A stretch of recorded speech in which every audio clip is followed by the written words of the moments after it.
Hello students, आज हम लोग यहाँ पे साइंस क्लास 10 का चैप्टर 1 का मल्टीपल चॉइस क्वेश्चन करेंगे। और ये जो मल्टीपल चॉइस है आपके जो फाइनल एग्जाम होंगे और जो हाफ ईयरली एग्जाम होंगे उसमें 40 नंबर्स के आपके multiple choice question means 1 marks का क्वेश्चन पूछा जाएगा, 40 नंबर का रहेगा। तो यहाँ पे चैप्टर 1 का जो है आपका केमिकल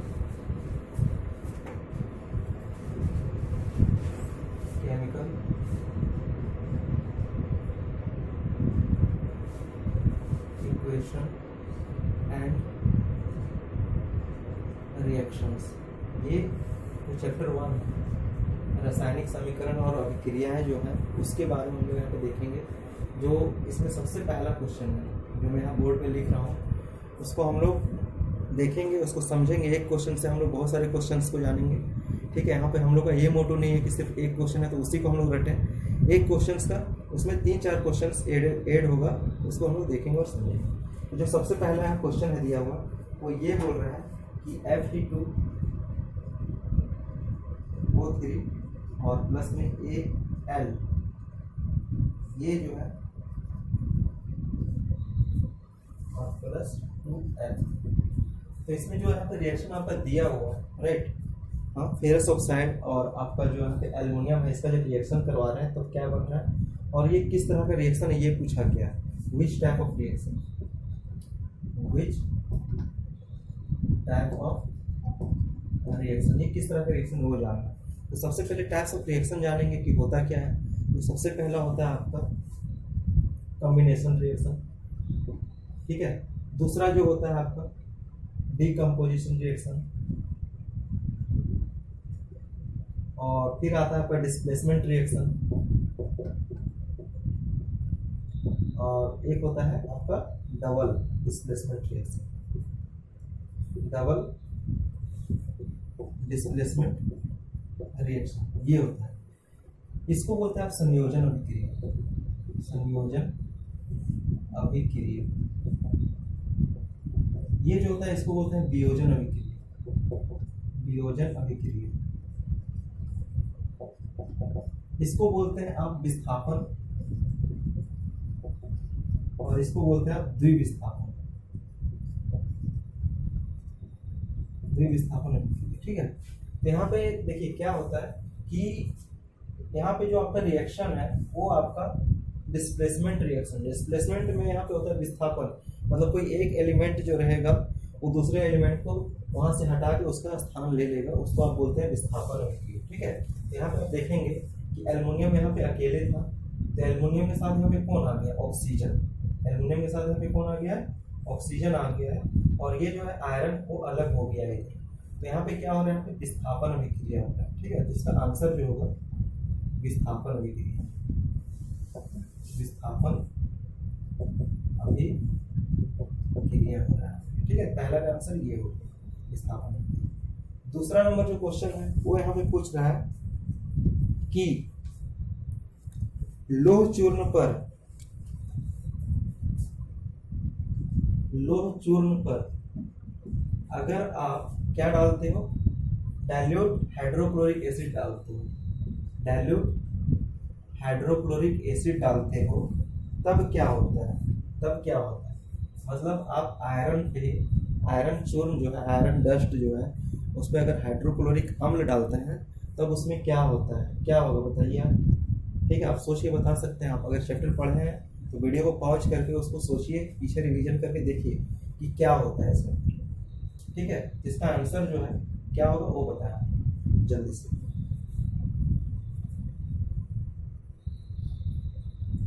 ठीक है, क्या होगा यहाँ पे वो बताएं। यहाँ पे अगर देखेंगे आप तो ये है आयरन और यहाँ पे आप क्या कर रहे हो, हाइड्रोक्लोरिक अम्ल मिल रहा है। तो यहाँ पे क्या होगा, सबसे पहले यहाँ पे जो है, ठीक ना, ये बनेगा आपका आयरन क्लोराइड बन जाएगा, और ये बैलेंस नहीं है, मैं डायरेक्ट लिख रहा हूँ समझाने के लिए। और यहाँ हाइड्रोजन गैस जो है मुक्त होगा, ठीक है। यहाँ पर फेरस ऑक्साइड बनेगा, फेरस क्लोराइड बनेगा, ठीक है। आयरन और क्लोरीन का जो है कॉम्बिनेशन बनेगा, और यहाँ क्या होगा, हाइड्रोजन गैस जो है वो निकलेगा, ठीक है। अब हम लोग थर्ड नंबर का क्वेश्चन देखेंगे। थर्ड नंबर क्वेश्चन, तीसरे नंबर का क्वेश्चन हम लोग देखेंगे क्या है। तीसरा नंबर क्वेश्चन है, यहाँ लेड ऑक्साइड है, उसका कार्बन के साथ रिएक्शन करा रहे हैं। लेड ऑक्साइड का रिएक्शन करवा रहे हैं किसके साथ? कार्बन के साथ लेड ऑक्साइड का रिएक्शन करा रहे हैं कार्बन के साथ। तब क्या वहाँ पर बन रहा है? 2Pb और CO2। ये गैस है, ये जो है आपका यहाँ पे ये सॉलिड है, और ये जो है लेड ऑक्साइड ये भी सॉलिड है, और कार्बन जो है यहाँ पे ये भी क्या है? सॉलिड है। सभी सॉलिड है, सिर्फ यहाँ पे कार्बन डाइऑक्साइड जो है वो क्या है? गैस। तो बताइए इस क्वेश्चन में आपसे ये पूछा जा रहा है कि इस रिएक्शन में क्या हो रहा है, ठीक है ना? इस रिएक्शन में क्या हो रहा है वो पूछा जा रहा है आपसे। तो आप बताइए जो लेड है वो क्या हो रहा है? लेड जो है उपचयित हो रहा है। क्या हो रहा है? सॉरी, लेड जो है अपचयित हो रहा है। जो पीबी है ना वो क्या हो रहा है? अपचयित हो रहा है, ठीक है। अपचयित का स्पेलिंग ठीक है जी? नहीं, इधर से होगा या ठीक है ना। लेड जो है वो क्या होगी? अपचयित, पहला। दूसरा जो है वो इसी में एक चीज और हो रहा है, कार्बन डाइऑक्साइड का उपचयन हो रहा है। कार्बन डाइऑक्साइड क्या हो रहा है? कार्बन डाइऑक्साइड का उपचयन हो रहा है। उपचयन जो चैप्टर 1 है उसमें ये आपको कहा जाता है कि अपचयन और उपचयन क्या है। अपचयन आप उसको बोलिएगा जहां से ऑक्सीजन हट जाएगा, ठीक है ना, तो वो एलिमेंट का अपचयन हो गया। उपचयन में क्या होता है? कार्बन यहाँ ऑक्सीजन जिसके साथ जुड़ेगा उसका होता है उपचयन। समझ रहे हैं बात को? तो यहाँ पे आपसे पूछा गया कि क्या हो रहा है इस रिएक्शन में। ये दोनों चीजें जो है इस रिएक्शन में आपको दिखाई दे रही है। अगला क्वेश्चन जो है वो हम लोग देखेंगे। अगला क्वेश्चन हम लोग यहाँ पे देखेंगे क्या हो रहा है। चौथा नंबर,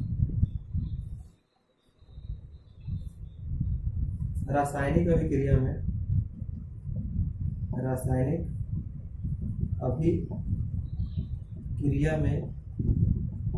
भाग लेने वाले पदार्थ को अब क्या कहते हैं? तो बताइए क्या कहेंगे? रासायनिक अभिक्रिया में जो भाग लेगा उसको क्या बोलेंगे? तुम भी बैठ के लिखो, तब तक दूसरे क्वेश्चन बैठ के लिख लो, ठीक है। रासायनिक अभिक्रिया में जो भाग लेने वाले पदार्थ है उसको आप क्या कहेंगे? तो बताइए क्या कहेंगे उसको? रासायनिक अभिक्रिया में भाग लेने वाले पदार्थ को आप क्या कहेंगे? ठीक है, तो जो रासायनिक अभिक्रिया में भाग लेते हैं ना जो पदार्थ, उसको बोलते हैं अभिकारक। क्या बोलते हैं? अभिकारक, ठीक है। समझ रहे बात को? जैसे मान लो कि ये है ए और प्लस बी, और इधर क्या बन गया? ए बी, ठीक है। तो ये दोनों भाग ले रहे हैं, इसको बोलते हैं रिएक्टेंट। इसको क्या बोलेंगे? रिएक्टेंट बोलेंगे, जिसको अभिकारक बोलते हैं। और इधर वाले को क्या बोलेंगे? प्रोडक्ट, जिसको बोलते हैं उत्पाद, ठीक है। हिंदी और इंग्लिश में दोनों लिखनी है। एक को बोलेंगे रिएक्टेंट, एक को बोलेंगे उत्पाद। उत्पाद किसको बोलेंगे? जो अभिक्रिया के बाद बन रहा है उसको बोलेंगे आप उत्पाद, और जो अभिक्रिया के पहले जो भाग ले रहे हैं रासायनिक अभिक्रिया में उसको आप बोलते हैं अभिकारक, ठीक है। उसी प्रकार से हम लोग 5th नंबर का क्वेश्चन यहाँ पे देखेंगे, ठीक है। 5वां नंबर का क्वेश्चन देखेंगे। 5th नंबर क्वेश्चन में है, सेम इसी को पलट के पूछ दिया है। रासायनिक अभिक्रिया में भाग लेने के बाद जो पदार्थ बनता है उसको क्या बोलते हैं? रासायनिक अभिक्रिया के फलस्वरूप बने पदार्थ को क्या कहते हैं? रासायनिक अभिक्रिया के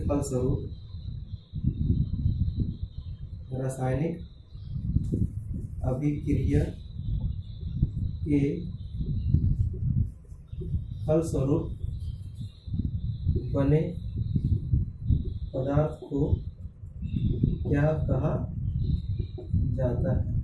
क्या कहेंगे? इसका आंसर यहाँ पे क्या बनेगा? उत्पाद बनेगा, सिंपल सा है, ठीक है ना। जो भाग लेगा उत्पाद बनाएगा। बात करते हैं 6 नंबर जो क्वेश्चन है वो देखिएगा।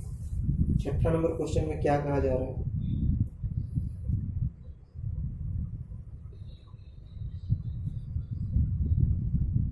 किसी रासायनिक अभिक्रिया में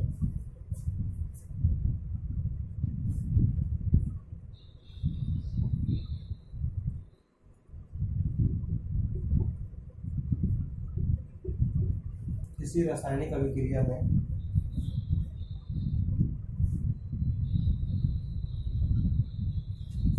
उत्पाद का कुल द्रव्यमान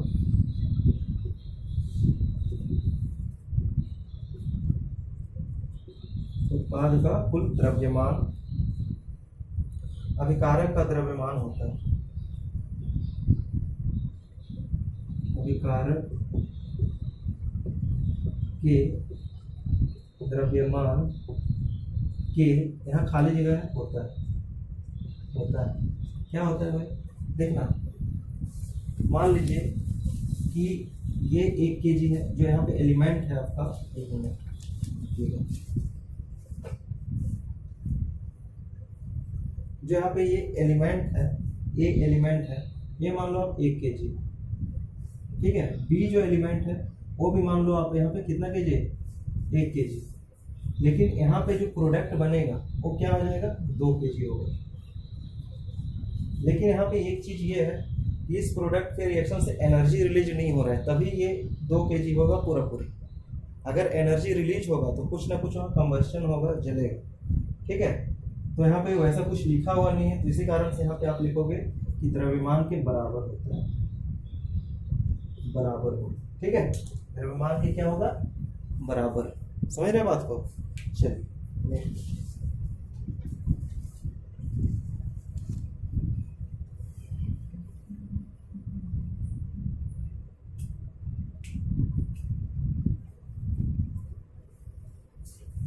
अगला क्वेश्चन 7वां नंबर, वो बोल रहा है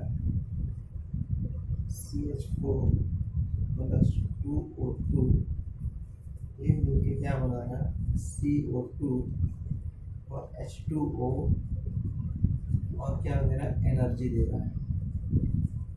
देख यहाँ पूछ लिया कि किस तरह का रिएक्शन है।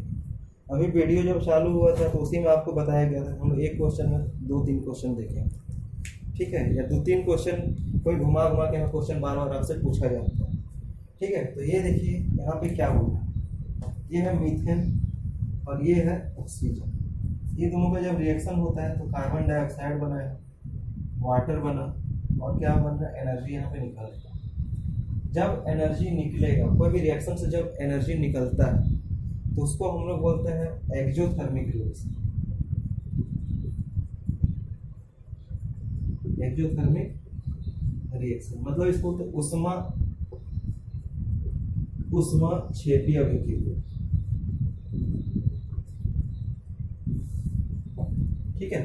लेकिन अगर कोई चीज हम बना रहे हैं, जैसे हम लोग खाना बनाते हैं, चाय बनाते हैं, दाल बनाते हैं, तो हम लोग क्या करते हैं, एनर्जी देते हैं, उसके बाद हम लोग को फिर बाद में एनर्जी मिलता है। समझ रहे बात? तो जब एनर्जी दे रहे हैं तो उसको हम लोग, जिस प्रोडक्ट में लग रहा है एनर्जी, उस तरह का जो रिएक्शन होता है उसको हम लोग बोलते हैं ऊष्माशोषीय अभिक्रिया। लेकिन यहाँ तो एनर्जी निकल रहा है, इसी कारण से इसको हम लोग बोलेंगे ऊष्माक्षेपीय अभिक्रिया। समझ रहे हो, है ना? इस तरह का ऊष्माक्षेपीय अभिक्रिया बहुत तरह का होता है। आपको यहाँ पे बहुत तरह के क्या, इसका बहुत सारे एग्जाम्पल हो सकते हैं, रहेगा तो रिएक्शन वही एग्जाम्पल बहुत सारे होंगे। आपके जो चैप्टर 1 में है वो क्वेश्चन है कि श्वसन को ऊष्माक्षेपीय अभिक्रिया क्यों बोलते हैं, ठीक है। श्वसन को ऊष्माक्षेपीय अभिक्रिया क्यों बोलते हैं, ये हमेशा एग्जाम में आपसे पूछा जाता है। और 5 नंबर का